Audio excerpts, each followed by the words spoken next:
Почитувани гледачи, добро утро уште еднаш за оние кои што сега се вклучуваат. Денешната тема која што ќе ја обработиме е од сферата на уметноста.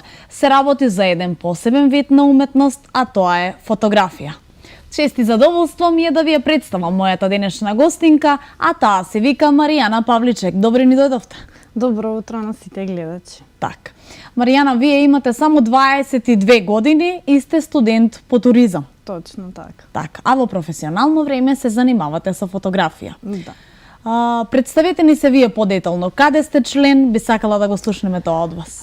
Па јас со професионална фотографија се занимавам уште пред 5 години почнав да се занимавам и сум член на фотокиноклуб Козјак. Кога слушнав дека има конкурс каде можеш да научиш нешто повеќе околу фотографијата, јас се зачленив таму, го поминав тој конкурс и станав член на фотокиноклуб Козјак. Така, колку време постои овој клуб? Па овој клуб моментално во Македонија всушност и најстариот клуб, фотоклуб во Македонија. Тој е формиран 1948 година и ние сме презадоволни затоа што сме доста познати во други држави и региони. Така. А рековте фотографирате од колку годишна возраст? Па негде од 17-18 години. Што ве потикна за да започнете да се занимавате со ова? Па фотографијата ме интересираше уште од мали нозе, но имаше конкурс еден преко средно училиште на кој јас учествував и добив трето место во Македонија. И тоа ми даде уште поголем потик да се насмерам кон тој вид на уметност. Така. Кој ви беше, освен тој конкурс, потик, освен тој успех во тој период, во тие години, кој ви беше поддршка во тоа? Дали постои некој кому можете да му се заблагодарите? Па секако најголема поддршка е семејството. Така, пред се. Дали се сеќаваш, можеби сигурно верувам дека се сеќаваш, каква фотографија беше таа, која што беше твојот прв голем успех? Па мојата фотографија беше во тема природа и беше фотографирана во Охрид, односно еден парк. Така. Што е она всушност на почетокот што ве потикна да почнете да се занимавате со фотографија? Па мене лично уметноста доста ме интересира и сакам некој друг начин на изразување кај луѓето, односно како јас што се изразувам преку фотографија. Но сепак луѓето, секој човек различно ја чита фотографијата, така да со тоа и добиваме разни пораки кои ние ги праќаме и оние луѓе кои ја гледаат фотографијата. Така. Значи, секој човек кој што си е вклучен директно во својот сектор, како вие во моментов во фотографијата, во тој вид на уметност, се изразувате со специфични зборови. Како што пред малку кажавте, да се чита фотографијата. Кој е вашиот омилен стил на фотографија? Мојот омилен стил, односно и тој стил единствено што го фотографирам, е женски акт. Односно, женски акт е голо женско тело. Така. Тоа ми инспирира женското голо тело, односно нејзината сензуалност, која кај луѓето е незабележителна. Зошто незабележителна? Па на некој начин многу ретко луѓето ја забележуваат убавината на женското тело, без разлика како таа изгледа, може да биде и ружно за некого, но сепак на некој начин и тоа нешто што е ружно се представува убаво. Так, што е она што те привлекува за да фотографираш, да кажеме одредена особа? Што на прв поглед ви остава впечаток? Па лично за мојата тема или така, воопшто? За вашата. Па секако телото, односно убавината, сензуалноста која има, не може секоја жена да биде фотографирана. Така. Кои жени ги вбројувате во сензуални жени? Па има многу жени. Така. Меѓутоа, да ви поразјаснам на што конкретно мислам. Дали тука е важна телесната тежина? Не е важна. Значи, сепак женското тело, доколку сакам да го представам, јас го представувам на најможен добар начин. Например, таа и да има, не знам, стри, нешто слично, сепак може и тоа да се представи на убав начин. Така, не мора да се оние пропорции, 90, 60, 90. Не. Така ли веа? Добро.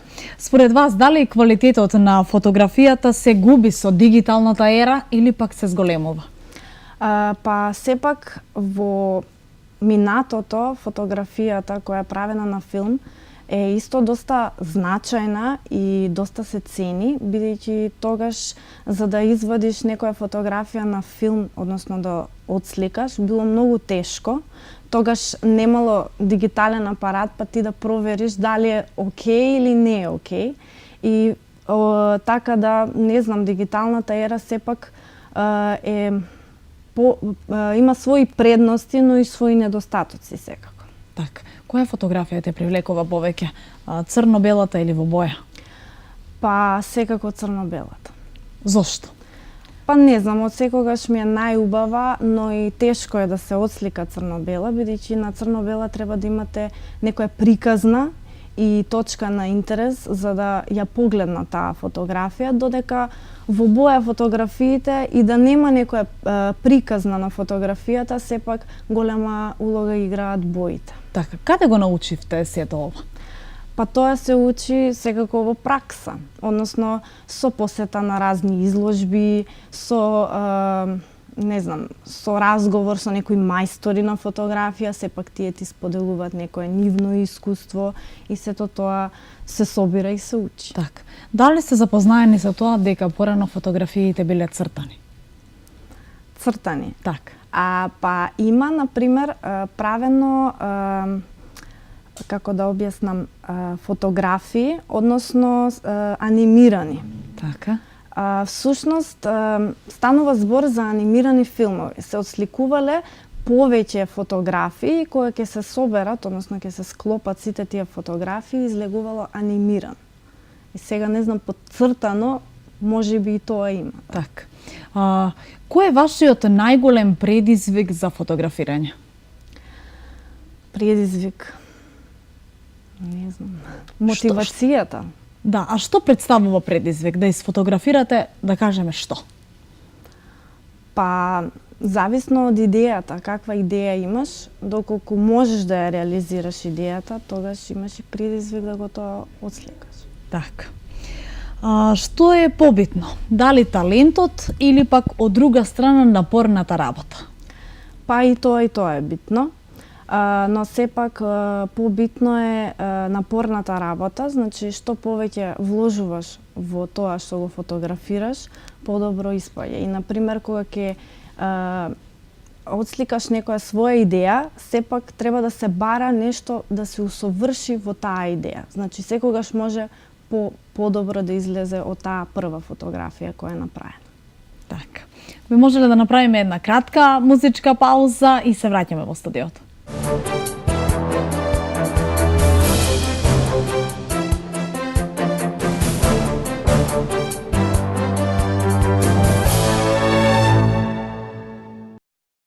Рековме дека тука некаде се важни и талентот и напорната работа. Дали можеби некој во вашето блиско семејство има талент за фотографирање, за цртање, за тој вид на уметност? Не, баш и не. Така. Вие сте првата и верувам дека се горди на вас во секој случај. Доколку некој ви понуди, ви даде 100.000 денари за да купите опрема, односно сака да вложи во вашата понатамашна кариера на некој начин, што е она што би купила? Па секако некој добар фотоапарат, потоа рефлектори, се што е потребно за да се формира едно студио фотографско. Така. Што е потребно за квалитетна фотографија кога сме веќе кај тоа? Па за квалитетна фотографија, односно идејата која сакаме да ја представиме на фотографијата, не е битен фотоапаратот. Значи можеме со обичен телефон да отсликаме нешто. Доколку нашата порака е добра и идејата ни е реализирана добра, тогаш самата опрема не е битна. Така. Дали можеби вашата цел е да запловите некако во тие професионални води? Па искрено, јас фотографијата ја повеќе гледам како хоби и свое изразување кон јавноста, така да ништо чудно и до некои професионални води да стигнам. Так. Дали до сега вашиот фотоклуб имаше организирано некои изложби каде што можеа да се видат дел од вашите фотографии? Да, нашиот фотоклуб Козјак секоја година организира. Има своји традиционални изложби кои скоро секоја година ги организира, а и ние како фотоклуб и автори, членови, учествуваме на многу меѓународни, републички и клубски изложби. Так. Дали секој што има интерес за овој вид на уметност може да се зачлени во вашиот фотоклуб? Да, може да се зачлени, но еве сега, например, ние секоја година правиме како конкурс каде може да конкурираат и да доаѓаат, да посетуваат часови за фотографија. На тие часови им се презентираат основните работи околу фотографијата, односно историјата на фотографија, ги запознаваме со фотографијата. Така, да се задржиме малку кога сме веќе кај тоа на тој дел. Каква е програмата на вашиот фотоклуб? Од што се почнува? Па секако првиот час е и најдосаден час. Тоа е самата историја на фотографија, но за да почнеш ти да фотографираш, треба некоја историја да знаеш како стигнала до тука фотографијата. Коренот. Потоа се учи техниката за фотографија, се учи како се користи фотоапарат, композицијата, бојата и така натаму. Так. Колку членови има во вашиот клуб? Па активни членови има околу 30. Так. Спомнавме еден мал дел за тие изложби. Како конкурирате? Ви даваат ли одредена тема или секој има слободен избор? Па на секоја изложба имате одредени теми во кои можете да учествувате најмногу до 4 фотографии да пратите. Доколку фотографиите ви ги примат на тие изложби, секако и наградат, вие собирате поени, така да со тие поени, како расне бројот на поените, така вие бивате фотограф од трета класа, од втора класа, прва класа, па онда се кандидирате за мајстор на фотографија и на крајот сте мајстор на фотографија. Докаде сте вие? Јас сум втора класа. Так. Која беше последната изложба на која што земавте учество? Па последната изложба ние соработувавме со ликовна колонија Карпино. Таму имавме свое излагање од околу 20 фотографии кои беа најмногу наградувани во текот на годината. Темата беше човек во простор и претежно црно-бела. Што се подразбира по таа тема човек во простор? Па тоа е всушност значи човечко движење или портрет или било што каде човекот е сместен во еден простор. Дали е тоа затворен или отворен, тоа е темата. Така, каква беше фотографијата на вашата фотографија на таа тема? Што насликавте? Па моите фотографии беа женски акт. Женски. Делови од женското тело. Така. Дали имаше посетеност таа изложба? Да, имаше огромна посетеност и можам да се пофалам дека баш на таа изложба добивме и барање од некои лица кои сакаа да купат фотографија. Така. Дали доаѓаат, вака да кажеме, кај вас во вашиот фотоклуб лица кои што сакаат да се фотографираат? Па искрено да кажам, тешко е да се најде некој да се фотографира, зависно од темата што се бара. Но сепак ние познаваме многу лица, например. Така, како наоѓате модели за фотографија? Па тоа е многу тешко да се најде. Например, женските полесно може да најдат модел, додека за машките е малку поспецифично и некако тешко е да најдат модел. Така. Верувам дека имате некои луѓе, некои личности со кои што соработувате и ви помагаат во сето тоа.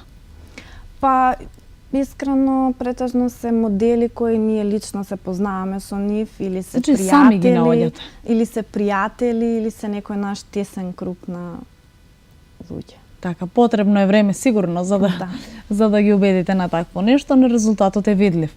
Колку видови на фотографии има? Па постојат многу видови на фотографија, како што реков, има женски акт, потоа, тоест акт, може и машки да има, потоа имате природа, имате урбана средина, улична фотографија, која денеска е многу проширена и многу луѓе ја фотографираат таа тема. Потоа имате некои архитектури и слично. Така. Што претежно се бара на изложбите? Па најмногу на изложбите зависи од стручното жири кое е во комисијата при изборот на тие фотографии. Зависно од тоа што тие, например, како тие ја гледат фотографијата и што ценат во фотографијата, така и ќе биде оценета и наградена некоја фотографија. Така. Колку време ви е потребно за да направите една квалитетна фотографија по ваш вкус? Па зависи. Например, ако идејата не е разработена, ја имаме само како идеја, тогаш може и цел ден да ја изгубиме за да изфотографираме, а подоцна фотографијата, доколку има некои аномалии, да ги средиме во Photoshop, тоа ќе трае подолго. Така, тоа го бараат моделите или вие како професионалец инсистирате на такво нешто? Сепак ние, зависно од техничкиот дел на фотографијата. Например, во техничкиот дел на фотографија има некои делови што не треба да бидат таму, односно правила. Но кога ќе ги научите правилата, тогаш гледате да ги избегнете правилата. Односно да идете против правилата. Така, колку младите се заинтересирани за фотографијата конкретно во нашиот град? Па многу има млади што се заинтересирани за фотографијата, но за жал тие што фотографираат, сепак оној композицијски и технички дел не го толку познаваат, па нивните фотографии не се многу ценети. И затоа, еве, например, има можност да повикам, кој сака може да дојде на курс, бесплатен е, и да слуша од ликовни уметници, од мајстори на фотографии, предавања, и сигурно ќе научи многу за фотографијата. Така. За вашата визија на некој начин, за вашите цели, веќе напоменавте, иако се уште сте многу млада, сепак сигурно дека би сакале еден ден, како што кажавте, да имате свое студио, каде што ќе фотографирате и ќе можеби ќе направите бренд од своето име. Доколку земеме во обзир дека во подалечните држави фотографијата, односно фотографирањето е еден доста профитабилен бизнис. Што мислите, како би одело тоа кај нас во нашата држава? Па во нашата држава уметноста воопшто не е толку ценета, посебно фотографијата, за жал. И овдека не можеш да профитираш од фотографија, односно од фотографирање. Единствено ако работиш за некоја компанија или ако работиш некоја сценска фотографија, студиска фотографија и слично. Така. Кои се идните проекти, идните планирања на вашиот клуб? Па засега имаме курсисти кои планираме негде таму во мај да заврши предавањето, тогаш тие излагаат своји фотографии, ние од Уметнички савет ги проценуваме дали се добри и нормално правиме изложба клубска. Таму ги излагаме нивните фотографии, со тоа тие стануваат членови на нашиот клуб. И сега во јануари, до јануари, имате можност, доколку сакате, да учествувате на наша меѓународна изложба, фотосалон. Таа секоја година ја организираме. Таа најверојатно ќе биде во февруари, ќе биде веќе изложена. Така, сензација за вас како центар на една фотографија, рековте дека е женското тело. Каде е тука лицето? Дали се вбројува и тоа комплетно? Па да, се вбројува. Так. Сепак емоцијата на лицето ја доопишува самата структура на телото. Дали во идејата спаѓа и каква емоција ќе биде во моментот на лицето? Каква фацијална експресија ќе има изразен? Што најчесто преферирате? Бидејќи преку емоција самите ние доживуваме фотографијата. Што преферирате? Тага, радост? Па зависно од тоа што сакаме да го покажеме. Например, доколку сликаме некој портрет, еве кога сме кај лицето, онда тогаш позадината која е позади портретот го доопишува самиот портрет. Така, како ја бирате позадината? Токму поради таа фацијална експресија, како што веќе кажавме, емоција изразена или пак според некои други точки? Па зависно од типот на човекот. Значи, битно во портретот се очите на човекот. Сепак, нели, очите се душата. Така. Со тоа како ние ги гледаме емоциите, така ја додаваме самата позадина. Дали преферирате шминка? Па не, искрено не. Сепак Мене се... природна убавина ми е поубава него со шминка. Така се задржувате на таа природна убавина, натурале. И тоа е секако добро. Што би можела друго да ви кажам, освен да ви се заблагодарам што денес дојдовте, можеби ќе бидете потик за многу млади луѓе, за многу млади таленти кои што ќе може да се обратат во вашиот клуб. Благодарам и на вас. Така, се надевам дека ќе се видиме во иднина и дека ќе дојдете со некој голем успех. Точно. Така. И вам ви благодарам, драги гледачи. Тоа беше се за денешната тема за разговор. Се гледаме утре и останете со програмата на К3 телевизија.